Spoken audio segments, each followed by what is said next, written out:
Bonsoir à tous. À la une de ce journal, l'enlisement de la crise anglophone contraint le chef de l'État à créer tout un ministère de la décentralisation et propulser des personnalités au parcours controversé à la tête de certains ministères de souveraineté.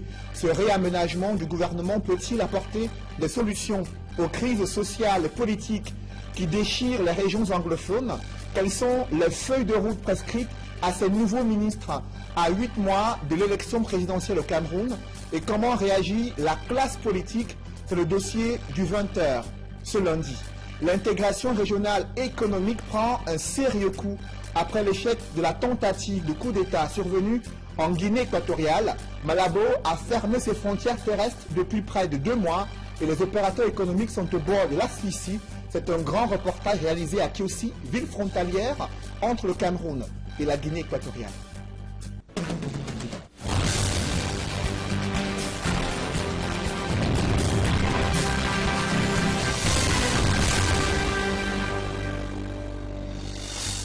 Merci de suivre cette édition complète de l'information sur Equinox, Emmanuel Diop et Marcelin Gansop. I hereby declare you commissioned into your functions of Minister for Secondary Education. I wish you total success. Le rituel était quasiment le même pour les 11 membres du gouvernement installés ce lundi. Le Premier ministre n'est pas allé du dos de la cuillère pour mettre chacun devant ses nouvelles responsabilités. Monsieur Len Joseph, je vous félicite pour votre nomination aux fonctions de ministre de la fonction publique et de la réforme administrative. Dans l'exercice de vos fonctions, je vous demande de faire preuve d'un esprit d'équipe, d'une franche collaboration, d'un dévouement et d'un loyalisme sans faille. Qu'il s'agisse de nouveaux qui font leur entrée au gouvernement, que des anciens qui ont juste changé de portefeuille ministériel. Les défis à relever sont si nombreux que les heureux élus n'ont pas le temps de jubiler. Déjà tout à l'heure avec mon prédécesseur, mon frère Michel Jean-Louis, nous avons fait un petit point. Je n'entrerai pas dans les détails. Il y a des urgences qu'il faut gérer. Bref, le travail a commencé. Le ministère de la fonction publique et de la réforme administrative est chargé, entre autres, de la gestion de tous les fonctionnaires de ce pays. Et vous savez combien d'attentes il y a au niveau de ces personnels de l'État. Je souhaite que nous travaillions dans un esprit de famille. Mais évidemment, je sais également que lorsqu'il va falloir sanctionner, on n'hésitera pas parce que nous avons des missions à accomplir. Il faut atteindre les objectifs. Les regards sont braqués sur le nouveau ministre de la décentralisation et du développement local, mais aussi celui en charge de l'administration territoriale.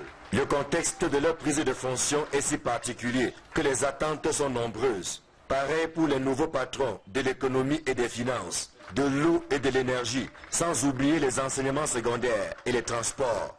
Tous héritent des ministères stratégiques et sont attendus au pied du mur. Le Premier ministre a mis moins de temps que prévu pour les installer. Un signal fort. Mieux, une invite à se mettre immédiatement au travail. Visiblement, l'équipe Yang 4 n'a pas de temps à perdre. On attend de voir. Tous les regards étaient rivés sur certains ministres limogés lors de ce réaménagement du gouvernement. D'aucuns avaient prévu leur chute brutale liée à certains scandales.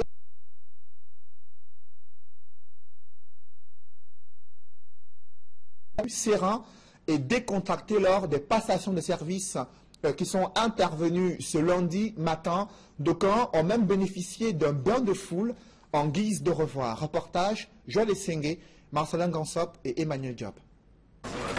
Monsieur Nebengo Edgar.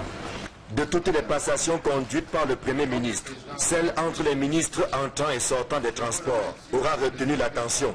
Au centre de cette attention, Alain Edgar Mbongo, imperturbable et très détendu. Il est apparu plutôt serein, avec à ses côtés sa fille. Pendant que dans les couloirs du ministère, de nombreuses personnes ont constitué une sorte de haie d'honneur pour lui dire merci et au revoir.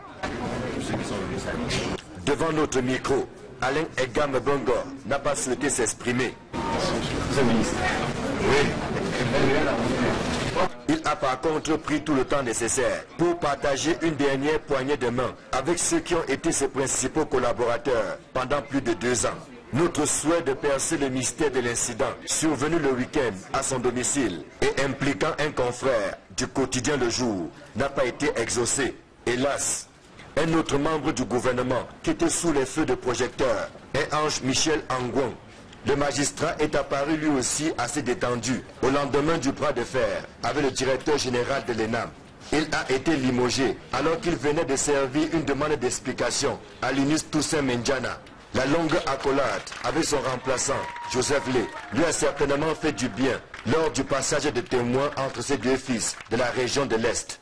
Basile Atanganankuna, remplacé par un autre fils du même département que lui, mais aussi Jean-Baptiste Bokam, Philippe Golengwese, Lumas Aïna Oanja, sont les autres membres du gouvernement dont le bail n'a pas été renouvelé par le président de la République.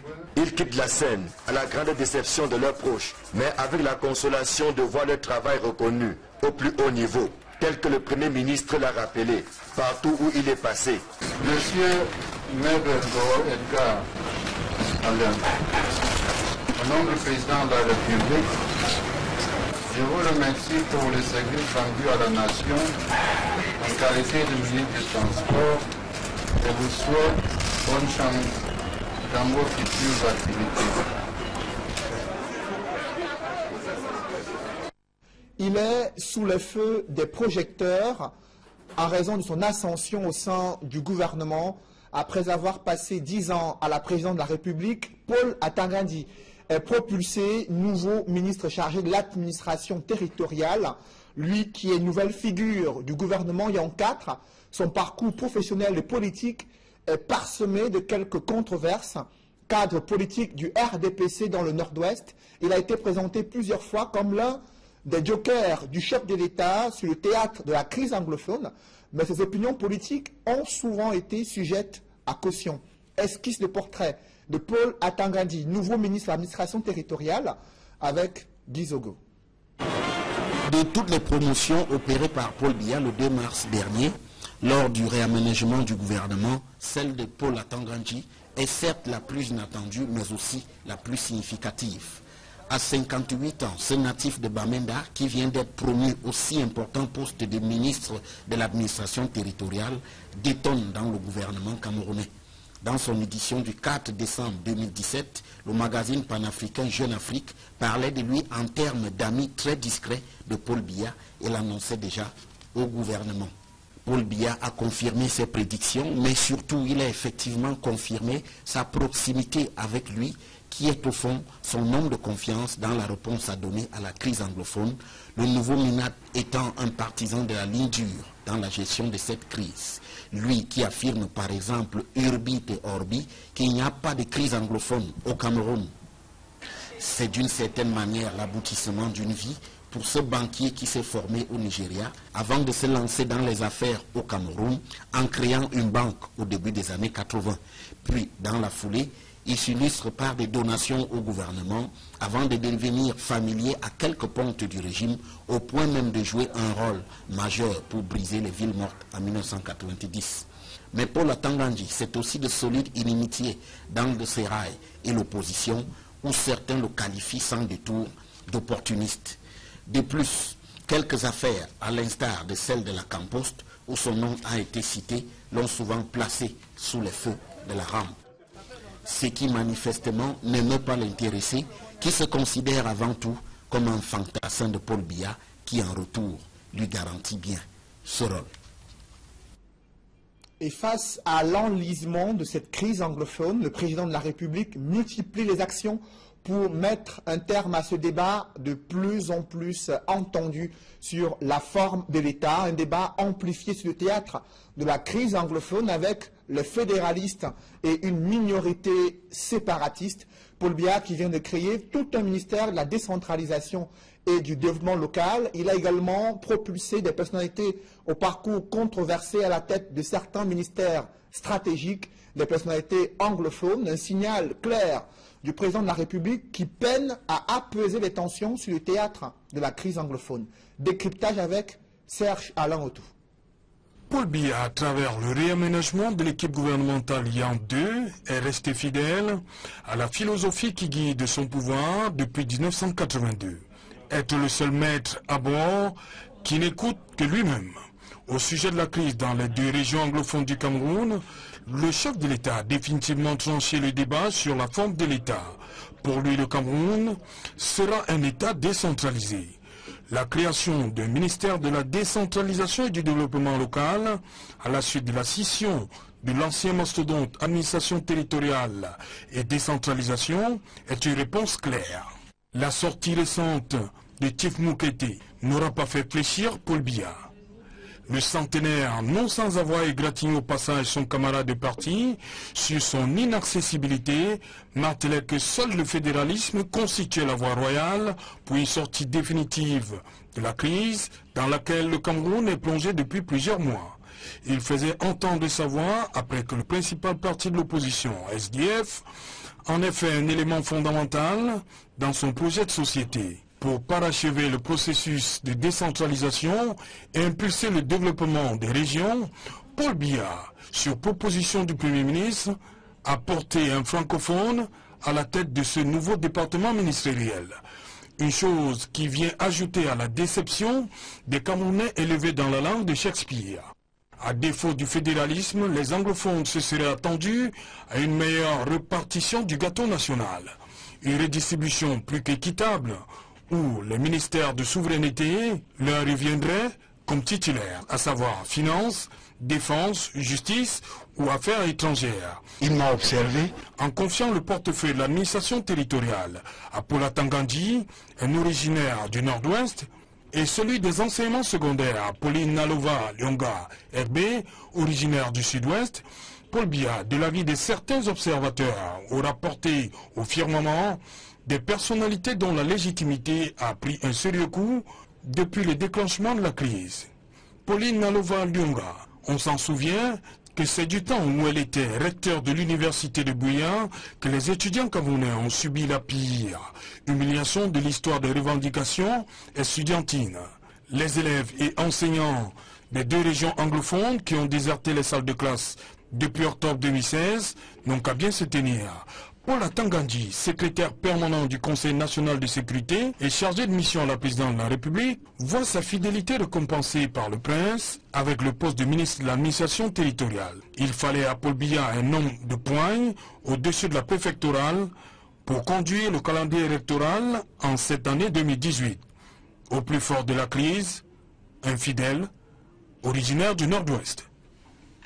Ce réaménagement du gouvernement survenu le 2 mars 2018 suscite déjà une vague de contestation chez l'opposition. Le mouvement pour la renaissance du Cameroun critique le casting du chef de l'État. Paul Biya s'est trompé en choisissant des mauvaises solutions aux vrais problèmes des Camerounais. Ce parti de l'opposition pense que le président de la République a dévoilé ses limites et son incapacité politique à continuer à gouverner le pays. Joël Sengue et Ike Cyril. Au mouvement pour la renaissance du Cameroun, on considère le réaménagement gouvernemental du 2 mars dernier comme du saupoudrage. Il faut être définitivement naïf pour croire que le réaménagement ou ce réaménagement gouvernemental peut susciter le moindre espoir ou peut susciter un sursaut dans la gouvernance du Cameroun.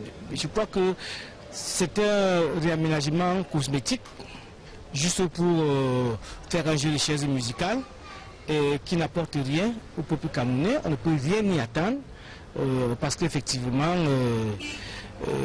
les hommes sont les mêmes. Sur la nomination de Paul Atangandji au ministère de l'administration territoriale et de Nalova Lyonga au ministère des enseignements secondaires comme réponse à la crise anglophone, le MRC indique que Paul Biya s'est trompé de casting. S'il fallait apporter des réponses à la crise anglophone, je crois que les personnes que M. Biya a choisies ne sont pas les personnes les mieux indiquées. Je ne veux pas rentrer dans les détails, mais M. Atangandji est un personnage très controversé, pour dire le moins.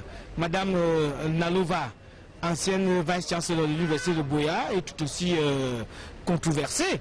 Parce que la crise anglophone a révélé un jour, n'est-ce pas, de nouvelles figures qui auraient pu être nommées. Le limogeage de Ange Michel Angwing est considéré comme une sanction suite à la guerre qui opposait l'ancien ministre de la fonction publique et de la réforme administrative au directeur général de l'ENAM. À ce niveau, le MSC estime qu'en sacrifiant l'un des protagonistes au profit de l'autre, Paul Biya apporte une mauvaise solution à un vrai problème. On aurait dû dégager les deux personnes. Le fait de laisser le directeur général de l'ENAM dégager le ministre de la fonction publique et de la réforme administrative est une insulte, non seulement à l'endroit de M. Angwing, mais le fait de laisser le directeur général de l'ENAM est une insulte aussi au peuple camerounais. En définitive, le mouvement pour la renaissance du Cameroun affirme qu'après 35 ans de pouvoir, Paul Biya n'est plus en mesure d'apporter la moindre solution aux problèmes qui minent le Cameroun. Ce Cameroun, ce pays a besoin d'un grand balai, d'un grand coup de balai. Et M. Biya n'est pas celui-là qui peut donner ce grand coup de balai. La preuve avec son dernier remaniement gouvernemental, son dernier réaménagement gouvernemental. Et je crois que c'est le moment de dire aux Camerounais en cette année électorale qu'ils doivent effectivement saisir la balle au bon pour dégager, n'est-ce pas, ces gens qui depuis 35 ans n'ont fait que noyer le peuple camerounais dans une malgouvernance qui fait du Cameroun un pays en arrière sur tous les plans. Les membres nommés à l'issue du réaménagement gouvernemental du 2 mars dernier ont pris fonction. Vont-ils répondre aux sollicitations du peuple camerounais? Non, pense-t-on au mouvement pour la renaissance du Cameroun. Pour prolonger l'analyse et le décryptage sur ce réaménagement du gouvernement intervenu le 2 mars 2018, je reçois sur ce plateau l'avocat maître Célestin Kengoum, avocat au barreau du Cameroun, docteur en droit, analyste politique. Il interviendra en deuxième partie de ce journal. Dans l'actualité, vous ne les avez peut-être pas oubliés, ces deux adolescentes kidnappées à Bafoussam après 3 semaines de captivité. Ornella, 15 ans, Morgane, 13 ans, ont été relâchées saines et sauves. Et c'est un grand ouf de soulagement pour leur famille. Ambiance de retrouvailles avec nos reporters Dallas Kana et Jean-Paul Chuniat. Dans les bras du préfet de la MIFI, la petite Yogo Kamden, 13 ans, et son aîné, Gagne Kamden Ornel, 15 ans. Elles respirent un air de liberté, au grand bonheur de leurs parents et des habitants du quartier Tungan 4. Quand vous menacez avec les armes,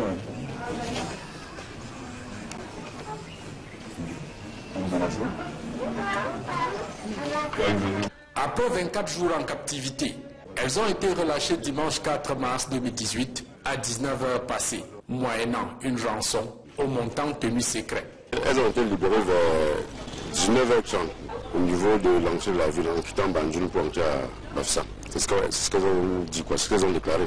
Elles ont remarqué la station Total de Djandam étant sur la moto. Il dit qu'on a bandé leurs yeux, quittant du quartier jusqu'au boulon. Arrivé au boulon, on a détaché les yeux, on leur a donné 2000 francs pour prendre le taxi. Sans aucun sévice corporel apparent, les 2 élèves du lycée bilingue de Bafoussam sont conduites à l'hôpital régional pour des visites médicales en vue d'une prise en charge clinique et psychologique. Les raisons du kidnapping demeurent jusqu'ici non délucidées, tout comme leurs bourreaux non identifiés courent toujours dans la nature.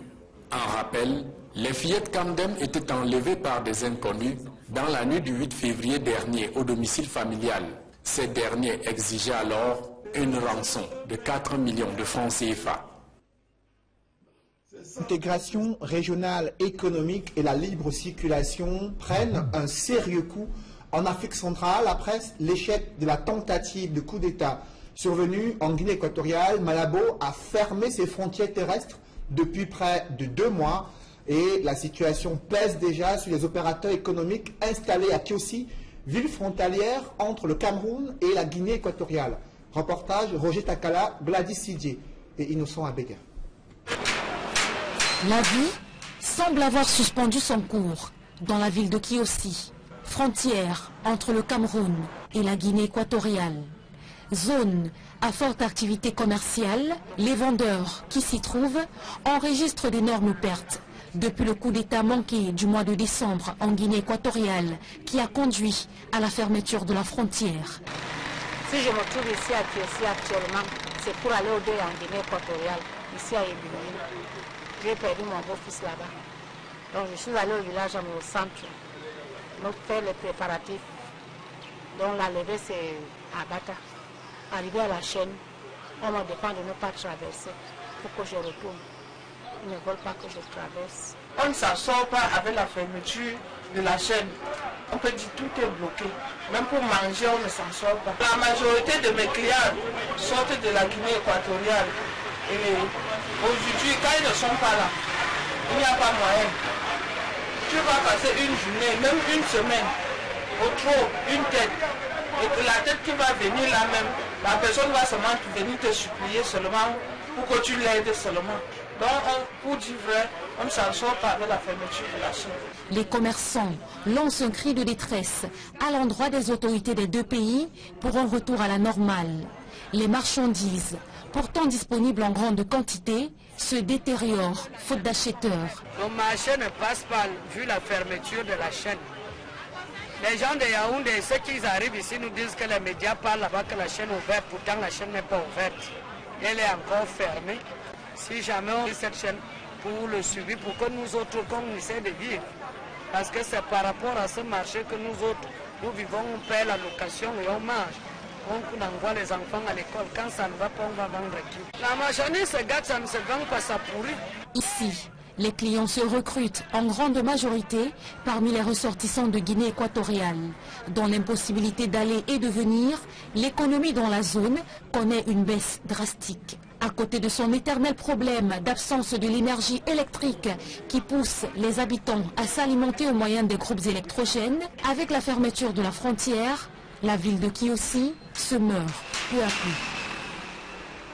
Un groupe de femmes cultivatrices vient de faire sensation en disputant des finales de handball et football, malgré leur occupation quotidienne et le poids de l'âge. Au-delà d'être un vecteur d'épanouissement, le sport a été une occasion pour sensibiliser ces femmes sur leur rôle dans la construction et l'émergence économique du Cameroun. Dalastiana et Jean-Paul Chouniat. Les femmes rurales Bamougoum ont décidé de pratiquer un sport généralement réservé aux jeunes filles et aux hommes. Elles constituent d'ailleurs l'attraction de la semaine de ce 8 mars pour avoir survolé les compétitions en se hissant en finale de 2 sports collectifs. Une grande première à leur première participation. Malgré les vieux os et le poids de l'âge, les femmes Bamougoum tiennent en échec les vigoureuses filles de l'Aignette de Bafoussam en finale de football. Mais elles perdent sur un cheveu à la séance fatidique des tirs au but. Perdant une fois encore la finale de handball sur un score étriqué face aux remuantes filles de l'Aignette de Bafoussam en toute fin de match, ces braves femmes Bamougoum démontrent qu'elles ont du potentiel à revendre.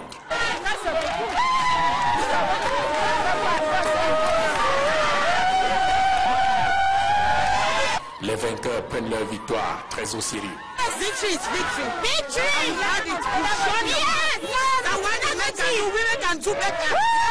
Président les 2 rencontres de handball et football, Madame le sous-préfet de Bafoussam 3e recommande aux femmes de se mouvoir pour la défense de leurs droits et intérêts. Je voudrais ici appeler toutes les autres femmes qui prennent encore le pas à s'inscrire dans les réseaux des femmes de la hauteur de la femme 3e parce qu'elles doivent se mobiliser, parce qu'elles doivent aussi se faire écouter au même titre que leur mari.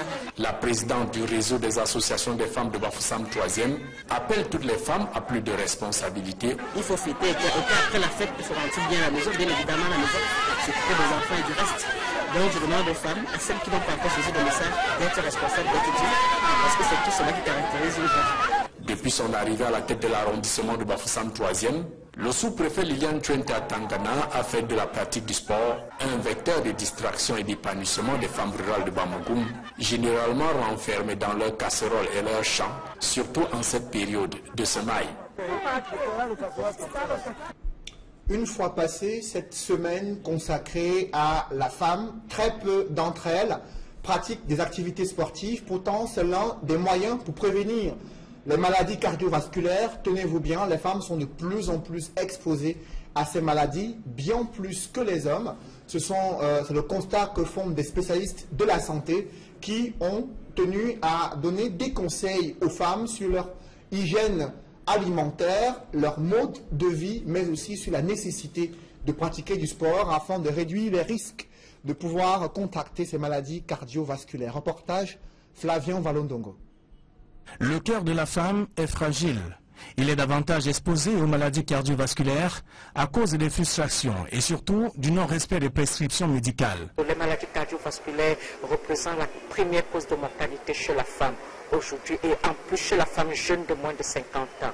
Elle tue beaucoup plus que le cancer et aujourd'hui les maladies cardiovasculaires tuent plus de 40% de femmes contre le cancer que nous les femmes nous redoutons. À l'occasion de la Journée mondiale de la femme, la Fondation camerounaise du cœur a décidé d'explorer le cœur de la femme à travers une conférence débat. Cette 33e journée mondiale de la femme, nous voulons l'utiliser pour sensibiliser les femmes, de savoir que leur première cause de mortalité est par une maladie cardiovasculaire qui est à 80% évitable. Oui. Selon l'Organisation mondiale de la santé, les maladies cardiovasculaires tuent environ 17 000 personnes chaque année dans le monde, dont 75% dans les pays pauvres.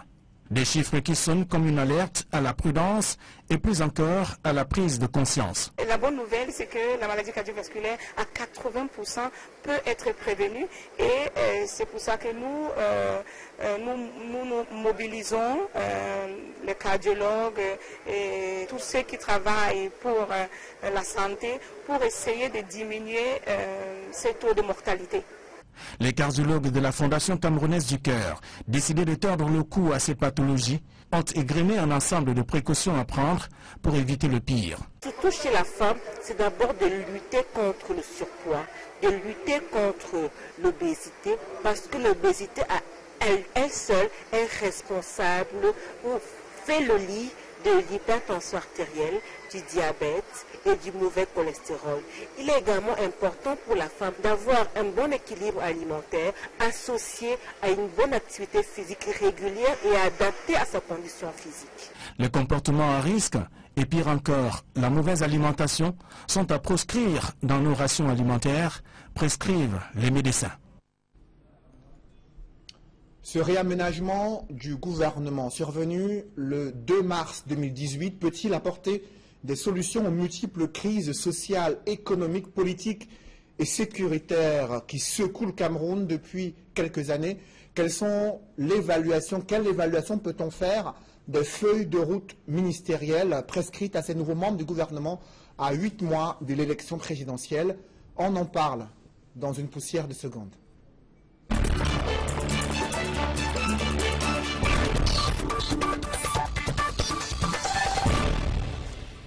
Sur ce plateau, avec moi, Maître Célestin Kengoum, bonsoir. Bonsoir, Monsieur Noufélé. Vous êtes avocat au barreau du Cameroun, docteur en droit, analyste politique, et vous avez suivi cette décision du président de la République et l'installation de ces nouveaux ministres à la tête des différentes administrations. Comment appréciez-vous ce réaménagement du gouvernement? Pour moi, ce remaniement ministériel obéit à une seule logique, celle de se séparer des collaborateurs encombrants et aussi de certains ou d'un certain collaborateur dont l'état de santé ne serait pas bon en ce moment. Alors, pour commencer, dans l'entourage immédiat du président de la République, il y a un nouveau directeur du cabinet civil à la présidente de la République qui est l'ancien ambassadeur du Cameroun en France, Samuel Mvondo Ayolo, également directeur général adjoint. Est-ce que vous faites référence à Martin Belinga Iboutou, qui n'est plus directeur du cabinet civil à la présidente de la République? Si mes sources sont exactes, je pensais surtout à lui. Donc, il ne fait pas partie des collaborateurs encombrants, mais plutôt de quelqu'un qui a besoin d'un peu de repos, un peu de temps pour se soigner, puisque nous sommes tous exposés à des questions de maladie. La santé, elle est fragile. Donc, vous pensez que c'est la raison qui justifie ces changements intervenus en ce qui le concerne, pour moi, c'est la raison fondamentale. justement, on a observé la sortie de certains ministres du gouvernement au ministère de la fonction publique et la réforme administrative, Michel Ange Angouin, qui avait, quelques jours avant ce réaménagement du gouvernement, demandé des explications au directeur général de l'ENAM sur un certain nombre de tripatouillages, de soupçons de tripatouillage observés sur le dernier concours, les résultats du dernier concours d'entrée à l'ENAM. Comment percevez-vous ce limogeage de certains chefs de département ministériel? Vous savez, M. Michel Angouin-Ange était un magistrat de carrière. Et en tant que magistrat de carrière, en tant que juriste, c'est quelqu'un qui est attaché au principe, à la règle de droit, à la procédure. Donc je pense que dans cette bataille qu'il a opposée au directeur général de l'ENAM, il a surtout voulu rappeler les règles qui régissent la relation entre l'ENAM et son administration technique de tutelle, qui est le ministre de la réforme administrative. Mais je pense qu'il a un peu péché par excès de zèle. Et je le dis pourquoi? Parce que vous savez, c'est un secret de polichinelle. Aujourd'hui, on entre au gouvernement par les réseaux. Les réseaux, ça peut être des réseaux, ça peut être lié à la famille, aux amis, à tout autre aspect. Mais je pense qu'il y a eu un problème d'erreur dans sa stratégie. Cela veut dire quoi? Ça veut dire que quand vous accédez au pouvoir, quand vous accédez à un poste ministériel ou de direction générale, vous devez faire attention à vos collaborateurs. Parce qu'ils sont nommés par le même décret qui vous met là où vous êtes. Et si donc vous vous attaquez à un collaborateur dont le réseau est plus élevé, la personne qui est un peu son protecteur considère que c'est une attaque directe contre sa personne. En clair, vous mettez de côté les compétences de ces personnalités nommées à des fonctions politiques ou administratives? Non, ce n'est pas une question de compétence. Le directeur général de l'ENAM, Monsieur Toussaint Menzana Linus, est un juriste très compétent, c'est un administrateur civil très compétent. Le ministre Angouin, qui vient de sortir du gouvernement, est un magistrat très compétent. Donc nous avons affaire à deux compétences. Alors quand vous avez affaire à deux compétences de cette nature, ne vous fiez pas simplement à l'organisation administrative. Si l'on s'en tient à l'organisation administrative, le ministre de la réforme administrative est le supérieur hiérarchique du directeur de l'ENAM. Mais lorsqu'une bataille prend une telle ampleur, il faut aller au-delà des textes pour rechercher quels sont les tenants et les aboutissants. Donc lorsque cette affaire a commencé à prendre beaucoup d'ampleur, je me suis dit, le plus fort gagnera, non pas en termes de compétences, mais en termes de réseau relationnel. Mais la fonction publique a également été confrontée à de nombreux problèmes avec le processus d'intégration des enseignants, la gestion de l'informatisation du fichier solde de l'État. On n'en est pas parvenu durant, bien sûr, le séjour de Michel Ange Angouin à tous ces départements. Est-ce que ce sont des éléments qui auraient penché non, je ne pense pas. Je pense plutôt que le ministre Angouin a fait un excellent travail au niveau de la réforme administrative. Beaucoup de dossiers qui étaient gelés ont été traités. Les avancements se sont bien passés pour beaucoup de fonctionnaires. Mon épouse est fonctionnaire, donc je sais de quoi je parle. Mais il y a des fonctionnaires qui sont enseignants. Malheureusement, depuis plus d'un an, malheureusement, nous sommes victimes de l'obsolescence de beaucoup de nos appareils. Alors, nous travaillons encore à l'état primitif au Cameroun. Dans beaucoup d'administrations, vous constaterez qu'on remplit les fiches encore à la main. Donc le travail se fait de manière manuelle. Alors si on avait informatisé suffisamment notre administration, il y aurait beaucoup de solutions aux problèmes des traitements de dossiers. Et donc je ne pense pas, bien sûr, au ministère de la fonction publique et la réforme administrative qui doit justement mener ces réformes en vue de pouvoir numériser davantage, permettre déjà au gouvernement de maîtriser son administration et ses ressources humaines. C'était là l'un des défis auquel était confronté le ministre de la fonction publique et de la réforme administrative. Monsieur Noufele, écoutez, il ne s'agit pas de la maîtrise de l'effectif de son ministère. Il s'agit de la maîtrise des effectifs des fonctionnaires de l'ensemble du Cameroun. Donc ça touche tous les ministères. Si donc Lui, le ministère fait un travail, le ministère de la réforme administrative fait un travail en aval. Donc en amont, chaque ministère devrait préparer des fiches à transmettre à son ministère. Donc si ce travail n'est pas fait en amont, il n'est pas possible qu'en aval, on ait des résultats satisfaisants. Justement, donc il y a un problème de coordination, il y a déjà un problème de réception des informations, et ensuite un problème de traitement.